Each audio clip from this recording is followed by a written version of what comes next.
Hello friends, आपल्या सर्वांचे माझ्या यूट्यूब चॅनलमध्ये मनपूर्वक स्वागत। आजच्या व्हिडिओमध्ये आपण बघणार आहोत HEN 101 BTX 103 या विषयाचे क्वेश्चन पेपर, जी आहे एक्झाम झालेली मे 2017 मध्ये। आजच्या व्हिडिओमध्ये आपण बघणार आहोत कोणकोणते प्रश्न आले आणि मी तुम्हाला प्रत्येक प्रश्न सोडवून दाखवणार आहे आज की प्रत्येक प्रश्नाचं उत्तर लिहिताना तुम्हाला कसं लिहायचं आहे। हा पेपर तुमचा असणार आहे 40 गुणाचा, बरोबर आहे। याच्यासाठी तुम्हाला वेळ असणार आहे 1.5 तास आणि त्या 1.5 तासामध्ये तुम्हाला हा पेपर कसा सोडवायचा आहे, त्याची मांडणी कशी असावी, प्रत्येक प्रश्न स्वतंत्र पेजवर कसं लिहावं आणि ते लिहिताना कुठल्या पद्धतीने व्यक्त व्हावं हे मी तुम्हाला सांगणार आहे। आधी मी प्रश्नपत्रिका वाचून दाखवते तुम्हाला, त्यानंतर तुम्हाला प्रश्नाचं उत्तर कसं लिहायचं ते बघूया। पहिला प्रश्न असणार आहे सॉल्व एनी 4 सब क्वेश्चन्स। इथे तुम्हाला 5 क्वेश्चन्स असणार आहेत, त्याच्यातले काय करायचे 5 किंवा याच्यामध्ये 6 तुम्हाला दिलेले आहेत, 4 सोडवायचे आहेत, ठीक आहे। आणि प्रत्येक प्रश्न 5 मार्काला आहे। पहिला प्रश्न आहे, आता याच्यातलं काय करायचं, select the word for the correct spelling. ह्याच्यातलं करेक्ट स्पेलिंग कुठलं आहे ते शोधायचं आहे तुम्हाला। नॉलेजचं ह्या शब्दाचे तुम्हाला इथे स्पेलिंग दिलेले आहेत। दुसरा प्रश्न आहे choose the word having similar meaning, म्हणजे सारखा अर्थ असणारा प्रश्न विचारले, समानार्थी शब्द विचारलेला आहे, कशाचा, एक्सप्लेनचा, ठीक आहे। तिसरा प्रश्न आहे choose the word having opposite meaning. Opposite meaning विचारले, कम्प्लीटचं तुम्हाला ह्या ऑप्शनमधून चूज करायचं आहे। पण हे प्रत्येक वेळेला याच पद्धतीने प्रश्नपत्रिका नाही, काही वेळेला फक्त विचारलेलं आहे की करेक्ट स्पेलिंग कुठलं आहे ते लिहा हे येईल, पण सिमिलर मीनिंग लिहा, अपोजिट मीनिंग लिहा, फक्त शब्द दिलेला आहे आणि तुम्हाला तो समोर लिहायचा आहे। या प्रश्नपत्रिकेमध्ये फक्त तुम्हाला ऑप्शन दिलेले आहेत। आता पुढचा चौथा प्रश्न आहे, याच्यामध्ये सूर्योदय या शब्दासाठी करेक्ट इंग्लिश वर्ड शोधायचा आहे तुम्हाला। याच्यामध्ये मग सनसेट, सन कमिंग, सनलाइट, सनराइज हे शब्द दिलेले आहेत। आणि पाचवा प्रश्न आहे choose the correct question tag for the following for the sentence given below. आणि इथे सेंटेन्स दिलेला आहे he has compose the poem, आणि याच्यासाठी तुम्हाला कोणता क्वेश्चन टॅग येणार आहे ते विचारलेलं आहे, ठीक आहे। आणि याच्यामधला 6वा ऑप्शन दिलेला आहे प्रश्न choose a correct article for the sentence given below, ठीक आहे। याच्यामध्ये गोट इज यूजफुल ॲनिमल, आणि इथे आर्टिकल सांगितलेलं आहे की कुठलं येतं ते बघा। आता हा एक प्रश्न झाला। पूर्ण प्रश्नपत्रिका बघण्याऐवजी मी आता तुम्हाला एक एक प्रश्नाचं उत्तर कसं सोडवायचं ते बघूया, ठीक आहे। आता आपला पहिला प्रश्न होता, ठीक आहे। त्याच्यामध्ये तुम्हाला सोडवताना प्रश्नपत्रिकेची मांडणी करताना ह्या पद्धतीने करायचं आहे। हा तुमचा मुख्य हे मेन पेपर आहे, ठीक आहे। आता हे करताना तुम्हाला काय करायचं आहे की हा पेपर आहे तो आखून घ्यायचा आहे या पद्धतीने, ठीक आहे। इथे तुम्हाला लाईन घ्यायची ओढून, तिथे तुम्हाला प्रश्न पहिला, त्याच्यातला सब क्वेश्चन ए, त्याच्यातला पण उपप्रश्न पहिला। आता करेक्ट वर्डचं स्पेलिंग तुम्हाला लिहायचं आहे KNOWLEDGE, ठीक आहे। समानार्थी शब्द म्हणलेला आहे म्हणून समान चिन्ह, एक्सप्लेन म्हणजेच इल्युस्ट्रेट, ठीक आहे। तिसरा कंप्लीट, कंप्लीटचा विरुद्धार्थी शब्द सांगितलेला आहे हाफ, ओके। आता सूर्योदय, सूर्योदय इथे हा प्रश्न विचारलेला आहे, ठीक आहे। याचा सनसेट, सन कमिंग, सनलाइट, सनराइज, तर सूर्योदय बरोबर काय, सनराइज। आता पुढचा प्रश्न होता करेक्ट क्वेश्चन टॅग वापरायला सांगितलं he has compose the poem. आता इथे काय दिलेलं आहे, हॅज दिलेलं आहे, मग याचं क्वेश्चन टॅग करताना काय येतं, हॅज नॉटचं हॅझंट, ठीक आहे। पण हे येतं, हे लिहिताना तुम्ही हे उत्तर लिहिताना इथे जर ऑब्जेक्टिव्ह असतं तर एला मार्क केलं असतं, पण लिहिताना पेपरमध्ये तुम्हाला असं लिहायचं आहे he has compose the poem, comma, हा कॉमा आलाच पाहिजे आणि पुढे लिहायचं आहे हॅज नॉटचं हॅझंट, ही आणि क्वेश्चन मार्क, ही कॉमा आणि हा क्वेश्चन मार्क हा आलाच पाहिजे। जर तुम्ही या पद्धतीने जर उत्तर लिहिलात तरच तुम्हाला या प्रश्नाचा 1 मार्क पूर्ण मिळेल. लक्षात आलं. आता पुढचा प्रश्न होता गोट या तुम्हाला काय करायचं आहे, करेक्ट आर्टिकल वापरायला सांगितलं होतं. बरोबर आहे. बघा हा जो प्रश्न आहे, choose the correct article for the sentence given below. Goat is useful animal. आता a and the no article. आता इथे अँड तर येणार नाही, हे लक्षात आलं तुमच्या. आता राहिला प्रश्न ए आणि द चा. अ म्हणजे काय असतं, अ गोट इज अ युजफुल एनिमल असं जर म्हणलं तर शेळी या प्राणी प्रजातीविषयी बोललं जातं. पण द गोट म्हटलं तर एक स्पेसिफिक शेळी जी तुम्हाला देताना फक्त त्या एका शेळीबद्दलच तुम्ही बोलता असं होतं. पण हे एका शेळीबद्दल दिलेलं वाक्य आहे का? नाही. तर हे जनरल वाक्य दिलेलं आहे. त्याच्यामुळं काय येणार, गोट इज अ युजफुल ॲनिमल. लक्षात आलं. द गोट काय येणार नाही, तर द म्हणजे स्पेसिफिक एका व्यक्तीबद्दलच, जेव्हा एखाद्या घटनेबद्दलच, एखाद्या प्राण्याबद्दल, एक स्पेसिफिक गोष्टीबद्दल जेव्हा आपण बोलतो तेव्हा द हा शब्द आर्टिकल वापरलं जातो.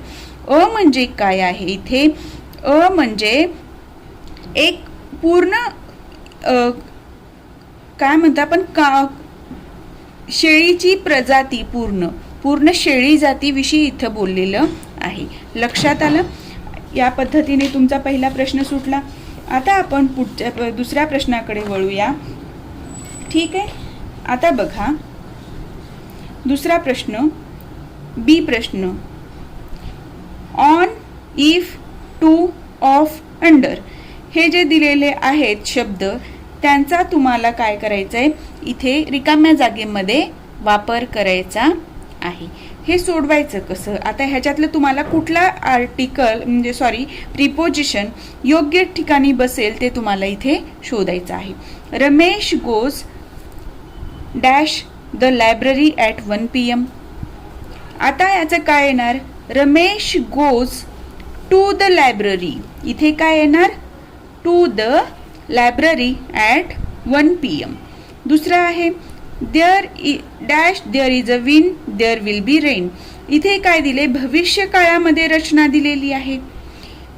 जर पाऊस वारा आला तर पाऊस येईल.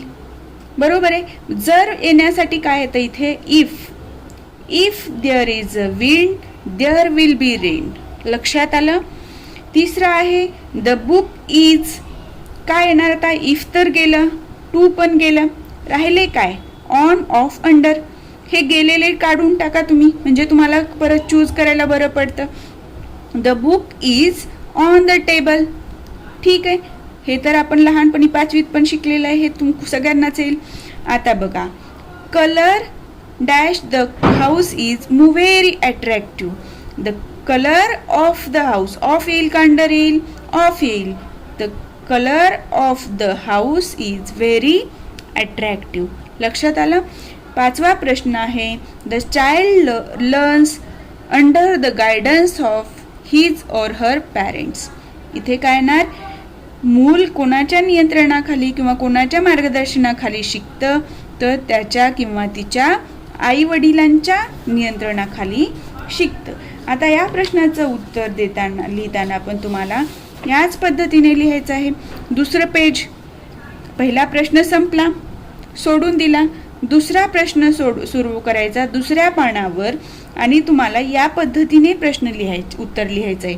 आणि जे रिकामी जागा भरलेली आहे त्याला तुम्हाला अंडरलाईन करायचं आहे. आणि हे लिहिताना कॅपिटल लेटर कुठे आहे, परत पूर्णविराम दिलाय की नाही, कॉमा दिलाय की नाही, ह्या गोष्टींकडे लक्ष द्यायचं आहे.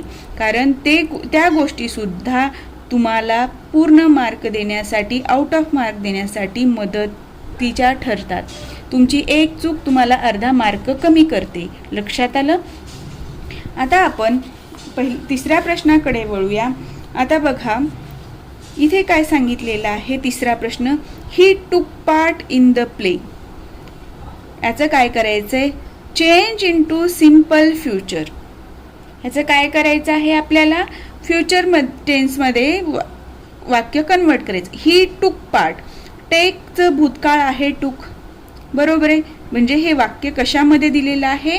पास्ट टेन्समध्ये दिलेलं आहे. आपल्याला काय करायचंय? भविष्यकाळ, साधा भविष्यकाळ करायचंय. भविष्यकाळामध्ये काय येतं? विल किंवा शल येतं. बरोबर आहे. आता ही नंतर काय येतं? ही शल येतं का ही विल येतं? ही विल येतं. म्हणजे काय झालं? He will. पण जेव्हा विल येतं त्यावेळेला क्रियापदाचं मूळ रूप येतं. बरोबर आहे. म्हणजे उत्तर काय येणार आहे? He will take part in the play. लक्षात आलं? हे उत्तर झालं तुमचं. पण तुम्ही जर विल टाकलं आणि फक्त तसंच्या तसं टूक ठेवलं तर ते तुमचं उत्तर चुकणार आहे. जेव्हा विल किंवा शल येतं तेव्हा क्रियापदाचं मूळ रूपच येतं. लक्षात आलं? आता बघा पुढचा काय पॉइंट, हे प्रश्न आहे. He likes to watch the एक मिनिट दिसतंय? He likes to watch cricket. इथे काय म्हणलंय? मेक निगेटिव्ह म्हटलेलं आहे. निगेटिव्ह बनवा, पण विदाउट चेंजिंग मिनिंग म्हटलेलं आहे का? नाही. जर विदाउट चेंजिंग मिनिंग जर सांगितलं असतं तर त्याचा अर्थ न बदलता ते आपल्याला निगेटिव्ह करावं लागलं असतं. पण इथे तसं आहे का? नाही. तर he likes to watch cricket. Likes म्हणजे इथे काय झालं? लाईक यस आलेलं आहे. मग याचं निगेटिव्ह जेव्हा आपण बनवू तेव्हा उत्तरात येणार आहे he does not like. He does not like to watch cricket असं लिहा. किंवा he doesn't like to watch cricket या पद्धतीने लिहा. लक्षात आलं? पुढचं बघा तिसरा. I will tell the fact. याचं काय सांगितलंय? आता क्वेश्चन टॅग करायला सांगितलंय. I will tell the fact म्हणजे इथे क्रियापद काय आलेलं आहे? सहाय्यकारी क्रियापद विल आलेलं आहे. बरोबर आहे. आय विल, विलचं जेव्हा आपण क्वेश्चन टॅग करतो त्यावेळेला वाक्य जसंच्या तसं आणि इथे काय येतो? कॉमा येतो. विलचं क्वेश्चन टॅग करताना येतं वोंट, WONT, वोंट आणि आयला आय आणि क्वेश्चन मार्क. लक्षात आलं? आता बघा ॲम जरी असलं क्वेश्चन टॅग करताना I am telling the fact किंवा I am telling the fact हे घेऊया. ठीक आहे. हे मी तुम्हाला मुद्दाम सांगते. ॲम जेव्हा येतं तेव्हा आरंट आय हे त्याचं क्वेश्चन टॅग येतो. लक्षात ठेवा. जेव्हा विल येतं तेव्हा वोंट, ॲम येतं तेव्हा ॲम अंट असं येत नाही. हे चुकतं. ॲम जेव्हा असेल तेव्हा काय येतं? Aren't I, ARENT, aren't I. लक्षात आलं? ॲमचं जेव्हा क्वेश्चन टॅगमध्ये रूपांतर करतो तेव्हा काय बनतं? आरंट. बघा आता चौथा प्रश्न. दे आर सोल्जर्स याचं काय विचारलेलं आहे? WH क्वेश्चन करा म्हणलेलं आहे. ठीक आहे. आता हा WH क्वेश्चन करताना दे आर सोल्जर्सचं तुम्हाला एकतर उत्तर पाहिजे की ते दोन प्रश्न बनवू शकतात. Who are they, what are दे. ठीक आहे. व्हॉट आर दे म्हणजे काय? ते काय आहेत? तर दे आर सोल्जर्स हे उत्तर मिळेल. हू आर सोल्जर्स जेव्हा आपण म्हणू हू आर सोल्जर्स सैनिक कोण आहेत? तर दे आर सोल्जर्स. म्हणजे दोन क्वेश्चन बनतात तुमचे WH क्वेश्चन. तुम्ही 2 लिहा किंवा 1 लिहा. फक्त आपल्याला काय सांगितले? फ्रेम WH क्वेश्चन विचारले. क्वेश्चन्स म्हटलेले का? नाही. आता 5वा प्रश्न आहे याच्यातला. We made history make it passive. Active voice आणि पॅसिव्ह व्हॉइस माहिती आहे आपल्याला. तर त्यातला आपल्याला विचारलेलं आहे की पॅसिव्ह व्हॉइस बनवा. We made history. मेड काय आहे? मेकचं भूतकाळ आहे. बरोबर आहे. मग याचं पॅसिव्ह व्हॉइस करताना काय येणार आहे? हिस्ट्री आपण काय बनवूया? इतिहास घडवूया. वी मेड हिस्ट्री म्हणजे आपण इतिहास घडवला. तर आता इथे पॅसिव्ह व्हॉइस करताना काय येतं? हिस्ट्री. मेक इथे काय? मेड भूतकाळ. History was made by us, sorry make by अस असं येईल तुम्हाला. इथे वॉज काय आलं तर भूतकाळ असल्यामुळं आलं. आता या प्रश्नाचे उत्तर लिहिताना आपण कसं लिहायचं आहे, एक मिनिट, ही विल, ओके. आता बघा हा तिसरा प्रश्न स्वतंत्र पानावर लिहायचं आहे तुम्हाला. आणि आता काय इथे सॉरी मेक यायला पाहिजे. पहिला प्रश्न he will take part in the play, म्हणजे इथे तुम्हाला अंडरलाईन करायचं आहे जे चेंज केलं ते. दुसरं he doesn't like to watch cricket, जे तुम्हाला निगेटिव्ह करायचं आहे त्याला हे करा, अंडरलाईन करा. म्हणजे तुम्हाला ह्या गोष्टीवर भर द्यायचा आहे की बघा हे मी करेक्ट लिहिलेलं आहे. ठीक आहे. I will tell the fact, won't I, आणि question mark. Who are soldiers, what are they. परत history was make by us. ठीक आहे.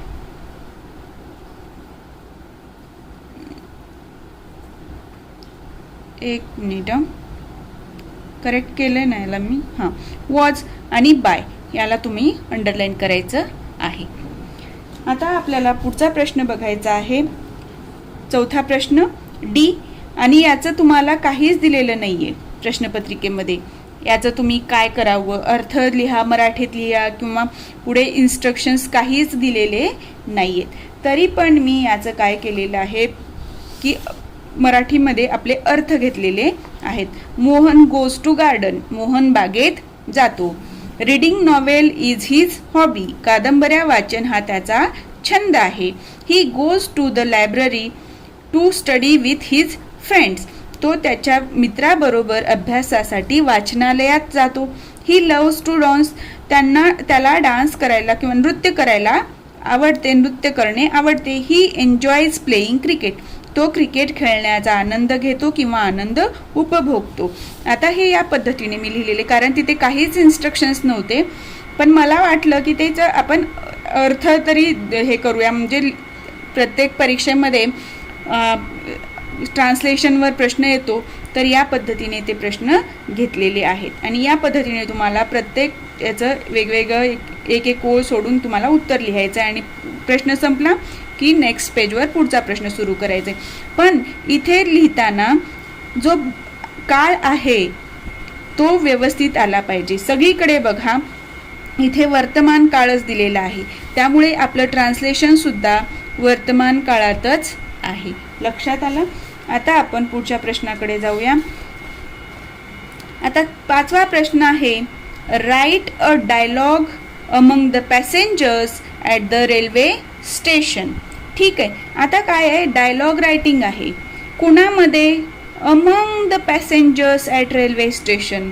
रेल्वे स्टेशनवर जे यात्री आहेत, प्रवास करणारे प्रवासी, त्यांच्यामध्ये काय आहे, संभाषण जे घडलेलं आहे ते आपल्याला विचारलेलं आहे.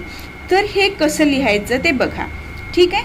आता मी तुम्हाला दाखवते, मी लिहिलेलं आहे, तर तुम्हाला या पद्धतीने लिहायचं. हेच लिहा असं काहीही बंधन नाही आहे. मी माझ्या परीने प्रयत्न केलेला आहे की तुम्हाला ते चांगल्या पद्धतीने प्रेझेंट करता येईल.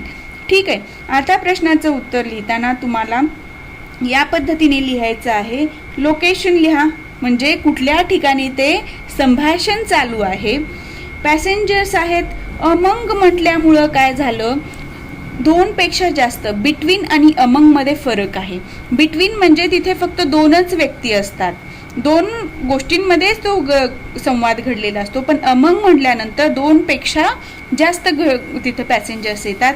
आणि इथे आपण टाईम पण दिलेला आहे, ॲट 9 AM, म्हणजे हे टाईम आपण स्वतः टाकलेलं आहे. ह्या गोष्टी तुम्हाला डायलॉग रायटिंग करण्याच्या आधी लिहिणं खूप महत्त्वाचं आहे. कारण आपण कुठलीही गोष्ट करताना त्याचा आधी आपल्याला बेस माहीत असायला पाहिजे. म्हणजे तुम्ही तुमच्या पेपर चेकरला हा बेस देता की बघा ह्या बेसवर आधारित माझं पुढचं काय असणार आहे, डायलॉग आहेत. म्हणजे तुम्ही गुड मॉर्निंग म्हणू शकता 9 AM दिल्यामुळं, पॅसेंजर्सची नावं दिल्यामुळं तुम्ही काय केलं, हे पार्टिसिपंट आहेत हे सांगितलं. लोकेशन सांगितलं, railway station Mumbai CSMT Mumbai Chhatrapati Shivaji Maharaj terminus इथून सुरू झालेले. म्हणजे तुम्ही त्यांना सांगितलं की बघा ह्या पार्श्वभूमीवर आधारित माझं हे डायलॉग रायटिंग आहे, त्यामुळे तुम्ही पुढचं माझं डायलॉग रायटिंग चेक करताना ह्या गोष्टीचा आधार घ्या, असं तुम्ही त्या पेपर चेकरला सांगता. लक्षात आलं? या पद्धतीने तुम्हाला इथे लिहायचं आहे. आता आपण पॅसेंजर्स बघितले, राम, श्याम आणि गोपाल. आता यांच्यामध्ये एकमेकांना ते ओळखतात का? नाही. आपण जसं म्हणतो हाय किंवा नमस्कार, तुम्ही कुठे चाललात, कुठल्या गावाला जायचं आहे, किती वाजता तुमची गाडी आहे, मग तुमचं सीट नंबर काय आहे, तुम्ही नेहमी असाच प्रवास करता का ट्रेननी, किती वेळ लागतो पोचायला, हे जे आपण मराठीत भाषांतर म्हणजे एकमेकांशी संवाद साधतो, तोच संवाद आपल्याला एकमेकांशी कशा इंग्रजीमध्ये लिहायचा आहे तो मी लिहिलेला आहे, तो बघा तुम्ही. राम म्हणतो हाय, आय एम राम. राम स्वतःची ओळख करून देतो. मग श्यामला जवळच थांबलेले होते हे राम, श्याम, गोपाळ.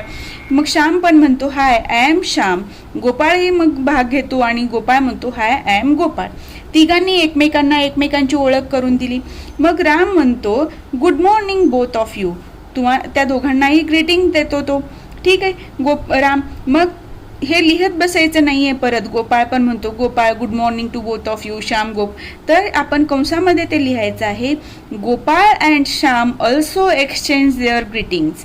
एकमेकांना त्यांनी शुभेच्छा दिल्या, बरोबर आहे. आणि त्यानंतर कन्व्हर्सेशन आपण सुरू केलं. श्याम विचारतो where do you want to go. Ram I am going to my home town Kolhapur. तो त्याच्या गावी जातोय, जन्मगावी कोल्हापूरला. गोपाळ म्हणतो I am going to Pune and where do you want to go Shyam. आता श्यामला विचारतो, किंवा श्यामचंच उत्तर येणं अपेक्षित होतं ना. इथे श्यामलाच माहिती नव्हतं की म्हणजे श्याम कुठे चालला हे दोघांना माहिती नव्हतं. मग श्याम सांगतो I am also going to Kolhapur to meet my parents. I am also going, also म्हणजे काय, मी सुद्धा जातोय कोल्हापूरला. म्हणजे इथे अजून कोण जाते कोल्हापूरला? राम जातो आहे. लक्षात आलं? कन्व्हर्सेशन करताना, डायलॉग करताना ते कमीत कमी शब्दांमध्ये जास्तीत जास्त कंटेंट कसा येईल याच्याकडे तुम्हाला भर द्यायचा आहे. ठीक आहे. आता पुढे बघा, गोपाळ म्हणतो great you both can travel together. म्हणजे राम आणि श्याम कोल्हापूरला जाणार आहेत, त्याच्यामुळे गोपाळ म्हणतो की छान, तुम्ही दोघं एकत्र प्रवास करू शकता. राम आणि श्याम म्हणतात यू आर राईट गोपाळ, बरोबर आहे तुझं गोपाळ. मग राम म्हणतो what is your seat number Shyam. श्यामला विचारतो तुझं सीट नंबर काय. My seat number is S6 lower 12. म्हणजे हे सीट नंबर सांगितलेलं आहे त्यांनी रामनी. कुणाला? श्यामला. आणि श्याम सांगतो नंतर great I am also in same coach. म्हणजे श्याम म्हणतो मी सुद्धा सारख्याच डब्यात आहे, माझी पण सीट त्याच डब्यात आहे. कुठली आहे? S6 11 upper. म्हणजे हा लोअरला आहे 12ला आणि हा अप्परला आहे. म्हणजे दोघंही काय झाले, एकत्र आले. म्हणजे इथे कन्व्हर्सेशन करण्यासाठी उलट त्यांना स्कोप वाढला. म्हणजे इथे तुमचं इमॅजिनेशन पॉवर आहे. तुम्ही काय कल्पना करता, तुम्ही एकमेकांशी बोलताना काय बोलता, तेच तुम्हाला इथे लिहायचं आहे.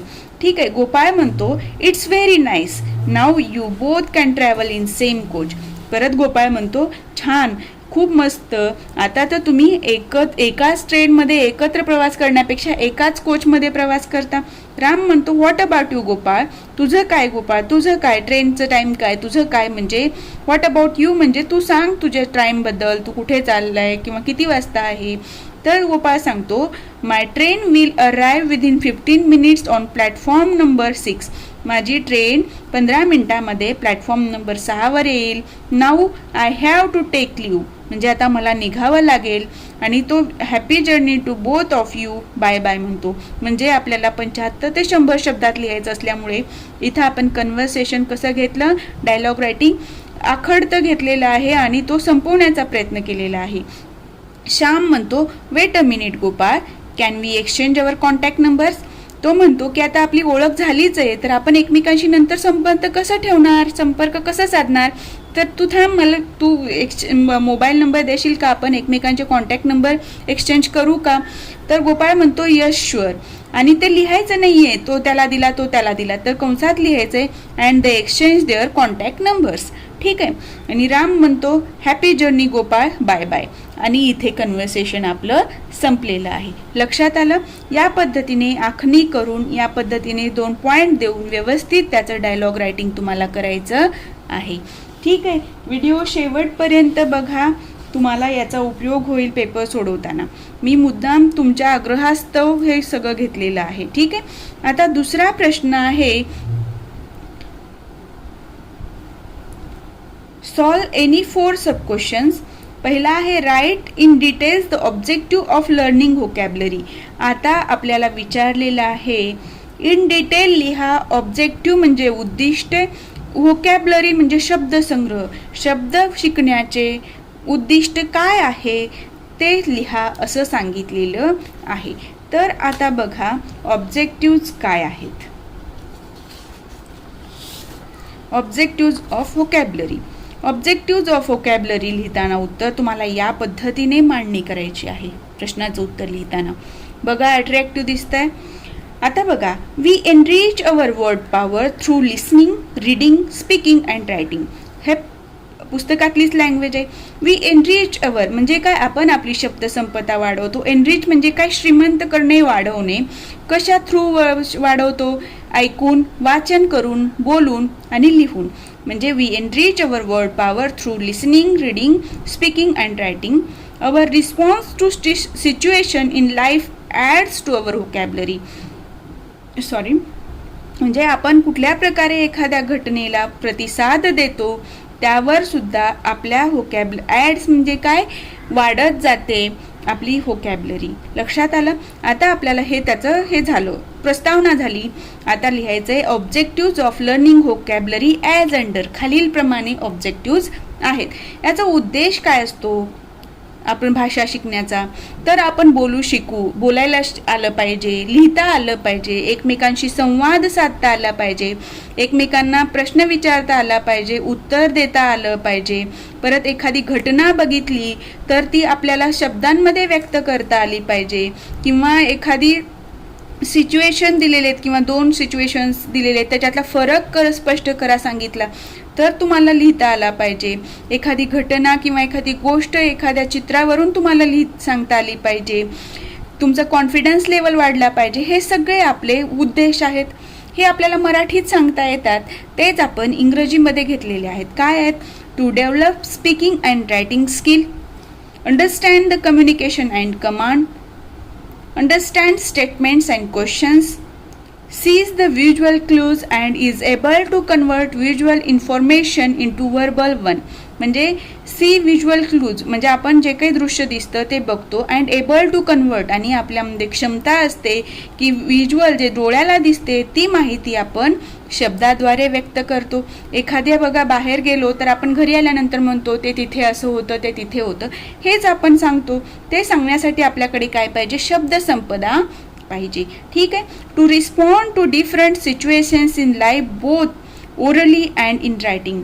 एखादी घटना आहे, कुठल्याही गोष्टीला रिस्पॉन्स देण्यासाठी, कुठल्याही वेगवेगळ्या घटनांचा सामना करण्यासाठी आपल्याला तोंडी आणि लेखी दोन्ही पद्धतीने बघा. काही वेळेला आपल्याला आपले प्रश्न सोडवण्यासाठी लेखी अर्ज द्यावा लागतो, तिथे सुद्धा व्होकॅब्लरी लागते. म्हणजे आपल्या आयुष्यातले जे प्रश्न आहेत ते सोडवण्यासाठी, तोंडी आणि लेखी सोडवण्यासाठी सुद्धा आपल्याला आधी व्होकॅब्लरी पाहिजे.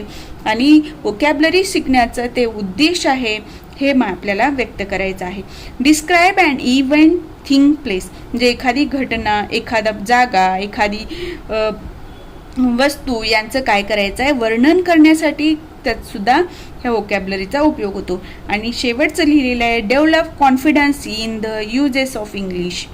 आपण इंग्लिश व्होकॅब्लरीबद्दल बोलतोय म्हणून आपण काय म्हणलेलं आहे, कॉन्फिडन्स लेवल वाढवण्यासाठी, जे कशासाठी, इंग्रजीचा वापर करण्यासाठी ते लिहिलेलं आहे. आणि हे ऑब्जेक्टिव्ह आपल्या तुमच्या पुस्तकामध्ये सुरुवातीला पुस्तकाच्या सुरुवातीलाच आहेत. तुम्ही पुस्तक वाचताना ऑब्जेक्टिव्हपासून पुस्तकाच्या पहिल्या पानापासून जेव्हा सुरुवात कराल त्यावेळेला तुम्हाला प्रश्न पडणार नाही की आपल्या ह्या पुस्तकाचा उद्देश काय आहे, किंवा या ऑब्जेक्टिव्ह शिकण्याचा, व्होकॅब्लरी शिकण्याचे ऑब्जेक्टिव्ह काय आहेत हे तुम्हाला वेगळं कुठे उत्तरं शोधण्याची आवश्यकता पडणार नाही आहे. लक्षात आलं? समजलं तुम्हाला उत्तर कसं मांडायचं आहे. आता पुढचा प्रश्न बघा. B, write the synonyms of the following words. Synonyms म्हणजे काय? समानार्थी शब्द, सिमिलर मिनिंग. आता सिक म्हणजे काय? आजारी. एंड म्हणजे संपणे. ॲक्सेप्ट म्हणजे स्वीकारणे. मॅड म्हणजे काय म्हणतो आपण? वेडा. ॲसिड म्हणजे मदत करणे. ठीक आहे. आता याचे सिनोनिम्स कसे लिहायचे बघा उत्तर लिहिताना. आता प्रत्येक प्रश्न वेगळ्या पेजवर असल्यामुळं ते तुम्हाला या पद्धतीनेच लिहायचे. सिक म्हणजे काय? आजारी. त्याला शब्द समानार्थी काय आहे? इल किंवा अनवेल. वेल म्हणजे चांगले वाटणे. अनवेल म्हणजे छान न वाटणे. एंड म्हणजे काय झालं? फिनिश. ॲक्सेप्ट म्हणजे टेक. मॅड म्हणजे इन्सेन किंवा क्रेझी किंवा फुलिश. ॲक्सेप्ट म्हणजे असिस्ट म्हणजे हेल्प. असिस्टंट हा शब्द जो बनलेला आहे तो ॲसिस्ट या शब्दापासून बनलेला आहे. आणि समानार्थी शब्द लिहितो म्हणून समोर कसं लिहायचं? याच्या पुढे समान याचा चिन्ह द्यायचं आहे. लक्षात आलं? आणि प्रत्येक शब्दाचं बघा अक्षर कसं आहे? कॅपिटल आहे. लक्षात आलं? या पद्धतीने तुम्हाला उत्तर लिहायचं आहे. पुढचा प्रश्न आहे, construct the simple sentences using following verbs. खाली जे क्रियापद दिलेली आहेत ते वापरून साधे वाक्य बनवा. Simple sentences. साधे वाक्य विचारले. मी कंपाऊंड किंवा कॉम्प्लेक्स सेंटेन्स विचारलेला आहे का? नाही. तर सिम्पल सेंटेन्सेस विचारलेले आहेत. तर आपल्याला ह्या प्रत्येक शब्दापासून सिम्पल सेंटेन्स बनवायचा आहे. सिट, राईट, रीड, प्ले आणि स्विम ह्या शब्दांपासून आपल्याला बनवायचे आहेत. तर आता ते कसं बनवायचे बघा. आता आपल्या उत्तर लिहिताना आपल्याला या पद्धतीने लिहायचे. लक्षात येते? सीट हा शब्द आहे पहिल्या प्रश्नाचा. सिट डाऊन राज म्हणजे तुम्ही राजला कमांड दिली. सिट डाऊन राज, राज खाली बस. ठीक आहे. राईट, सिंपल वाक्य बनवायचे, जास्त कॉम्प्लिकेशन्स करायचे नाहीत. राईट म्हणजे काय? लिहिणे. Have you write a letter to principal म्हणजे तू मुख्य प्रिन्सिपलला पत्र लिहिला का? आणि इथे क्वेश्चन मार्क म्हणजे मी वेगवेगळे प्रश्न हे घेतलेले. इथं कमांड घेतला, इथलं क्वेश्चन मार्क टाईप घेतलं. तुम्ही सिंपल पण वाक्य बनवू शकता. सिट डाऊन फक्त लिहू शकता. राईट अ लेटर असंही लिहू शकता. ठीक आहे. किंवा Raj write a letter. Read, Radha read a novel. Play, Sachin is playing a cricket म्हणजे इथे मी काय केलं? इथं प्लेइंग. प्ले घेतला का फक्त? नाही. म्हणजे आपण जेव्हा वाक्य लिहितो त्यावेळेला वेगवेगळ्या ह्याच्यामध्ये लिहा म्हणजे तुम्हाला नॉलेज खूप किती आहे त्याचं तिथे काय होतं? रिप्रेझेंटेशन होतं. स्विम म्हणजे पोहणे. I am going to swimming म्हणजे मी कशाला स्विम या शब्दाचा वापर झाला इथे. म्हणजे हे शब्द वापरून तुम्हाला काय करायचं आहे? साधे वाक्य बनवायला सांगितलेले आहेत आणि प्रत्येक शब्दापासून फक्त एकच वाक्य बनवायचं आहे. आता बघा चौथा प्रश्न आहे, what are the kinds of reading. वाचनाचे प्रकार किती हे विचारलेलं आहे. या प्रश्नाचं उत्तर कसं लिहायचंय बघा.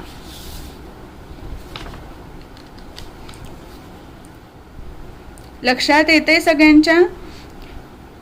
आता बघा, there are many kinds of reading and each situated for a particular occasion. म्हणजे वाचनाचे विविध प्रकार आहेत आणि प्रत्येक कसा आहे? विशिष्ट परिस्थितीला अवलंबून आहे. आता kinds of reading as under म्हणजे आपल्याला आता खाली आपण सांगतोय की रीडिंगचे कोणकोणते प्रकार आहेत. स्किमिंग म्हणजे काय? फक्त आपण नजर घालतो, नजर टाकतो. एखाद्या ठिकाणी आपण जातो जेव्हा पुस्तक घ्यायला त्यावेळेला आपण बघतो की ह्याचा ऑथर कोण आहे, पब्लिशर कोण आहे, काय लिहिलेलं आहे.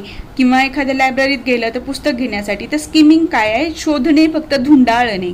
ठीक आहे. Skimming, here you read the headings, names of the chapter, author and publisher. Skimming is done when you go to buy a book or you go to the library to borrow a book. लक्षात येते? आता दुसरं हे आहे scanning आहे. Scanning म्हणजे काय? फक्त आपण बघतो, चेक करतो पुढे काय दिलेलं असेल, एका पेजवर काय आहे, दुसरं हेडिंग बघत राहतो फक्त. काय स्कॅनिंग म्हणजे? Here you read the read page by page, line by line in order to search for some point or detail. म्हणजे आपण हेडिंग बघितली पेजमध्ये, ह्या पेजवर काय दिलेलं आहे, त्या पेजवर काय दिलेलं आहे, डिटेलमध्ये स्कॅन केलं की मला ह्या प्रश्नाचं उत्तर काय पाहिजे, तर ते काय झालं, स्कॅनिंग झालं. लक्षात आलं. स्कॅन करणे म्हणजे डिटेलमध्ये बघितलं जातं. रीडिंग टू स्टडी, आता आपण जो अभ्यास करतो तो काय आहे, रीडिंग टू स्टडी आहे. आपण रिपीट एखादी गोष्ट लक्षात ठेवण्यासाठी परत वाचन करतो. It is a slow and repetitive reading. Slow आहे, कशी आहे रीडिंग, सावकाश आहे, आणि रिपीटेटिव्ह म्हणजे काय, परत वाचतो, म्हणून काय, it is a slow and repetitive reading. Because the aim, याचं एम काय, because the aim here is to study and master what is being read. इथे उद्देश काय आहे, आपण जे काही वाचतो त्याच्यावर आपल्याला प्रभुत्व मिळवणे, मास्टर होणे त्याच्यामध्ये. कशावर, master what is being read. आपण जे काही वाचणार आहोत त्याच्यावर त्याचं ज्ञान आपल्याला मिळायला पाहिजे. लक्षात आलं. आता पुढे अजून 2 प्रकार आहेत रीडिंगचे. वर्ड बाय वर्ड रीडिंग, शब्द एक शब्द वाचून आपण हे करतो, पण हे वाचण्याची गरज का पडते. जसं एखादं विज्ञानाचं पुस्तक आहे, सायंटिफिक हे आहे, प्रेस रिलीज आहे, ज्याच्यामध्ये तुम्हाला काय करायचं ते समजत नाहीत शब्द, त्यावेळेला त्या स्पेसिफिक शब्द, मानसशास्त्राचा अभ्यास करताना बघा काही शब्द तसे येतात, तिथे अभ्यास करताना तुम्हाला काय करावं लागेल, प्रत्येक शब्दाचा अर्थ समजून घ्यावा लागेल. तो काय झाला, word by word reading. It is generally used while reading a scientific or a mathematical formula or a very complex matter. म्हणजे सायंटिफिक किंवा मॅथमॅटिकल फॉर्म्युला किंवा कठीण वाटणारा जो पार्ट आहे तो वाचताना वर्ड बाय वर्ड रीडिंग केली जाते. आता लाईट रीडिंग, ही लाईट रीडिंग म्हणजे काय, आपण जे जनरली वाचून जातो, न्यूजपेपर वाचतो, रस्त्याने जाताना ना कुठली हे सूचना वाचतो, ती काय झाली, light reading. This is a leisure reading. Light रीडिंगलाच काय म्हणलं जातं, लेजर रीडिंग म्हणलं जातं. A newspaper or a novel is read in this way. काय वाचलं जातं लाईट रीडिंगनी, न्यूजपेपर आणि novel. Here we are not reading to digest or assess the material and hence the reading tends to be fast and superficial. इथं काही ज्ञान मिळवायचं म्हणून आपण वाचतो का, सहज आपण वाचतो काहीतरी थोडीफार माहिती मिळवण्यासाठी किंवा आपला वेळ घालवण्यासाठी, म्हणून ती कशी असते, फास्ट असते आणि सुपरफिशियल असते, हे सांगितलेलं आहे. लक्षात आलं तुम्हाला कसं लिहायचं आहे उत्तर ते. या पद्धतीने तुम्हाला काइंड्स ऑफ रीडिंग किती, skimming, scanning, reading to study, word by word reading आणि लाईट रीडिंग, ह्या ज्या 5 प्रकार आहेत ते लिहायचं आणि प्रत्येक प्रकारच्या लिहिला तुम्हाला 1 मार्क तिथे मिळेल. आता आपला शेवटचा प्रश्न जो आहे बघा, write antonyms of the following words. इथे काय विचारलेलं आहे, विरुद्धार्थी शब्द लिहा. कुणाचे, लाईव्ह, क्लिअर, गुड, प्युअर आणि फाइंड. आता याचे विरुद्धार्थी शब्द लिहिताना तुम्हाला या पद्धतीने त्याची मांडणी करायची आहे. लाईव्ह विरुद्धार्थी शब्द म्हणलाय म्हणून क्रॉस चिन्ह द्या. लाईव्ह डाय, जरी तुम्हाला तर लगेच लक्षात येतं की हे विरुद्धार्थी शब्द आहेत, म्हणजे पेपर चेकरला तो बघायला जावं लागणार नाही की हे समानार्थी आहेत की विरुद्धार्थी. समान लिहिलं चिन्ह तर समानार्थी शब्द, क्रॉस लिहिलं तर विरुद्धार्थी शब्द. लाईव्ह म्हणजे जगणे, डाय म्हणजे मरणे. Clear, unclear, good, bad, pure, impure, find, lose. लक्षात आलं. या पद्धतीने तुम्हाला सर्व प्रश्नपत्रिका सोडवायच्या आहेत. आय होप तुम्हाला समजलं असेल. मी माझ्या परीनं तुम्हाला उत्तम देण्याचा प्रयत्न केलेला आहे. तुम्ही या पद्धतीनेच प्रश्नपत्रिका जर सोडवली परीक्षेमध्ये तर तुम्हाला नक्कीच चांगले मार्क्स मिळतील. आणि प्रश्नाचं उत्तर लिहिताना स्वतःच्या भाषेमध्ये लिहा, म्हणजे एकदम सिंपल भाषा ठेवा. खूप कठीण भाषा ठेवायची आवश्यकता नाही. हेतूच तो आहे की तुम्हाला सोप्या भाषेमध्ये जास्तीत जास्त चांगल्या प्रकारे तुमचं मत व्यक्त करता यावं. आज आपण इथेच थांबूया. तुम्हाला जर माझा हा व्हिडिओ आवडला असेल तर व्हिडिओला लाईक करा. चॅनलवर नवीन असाल तर चॅनलला सबस्क्राईब करायला विसरू नका.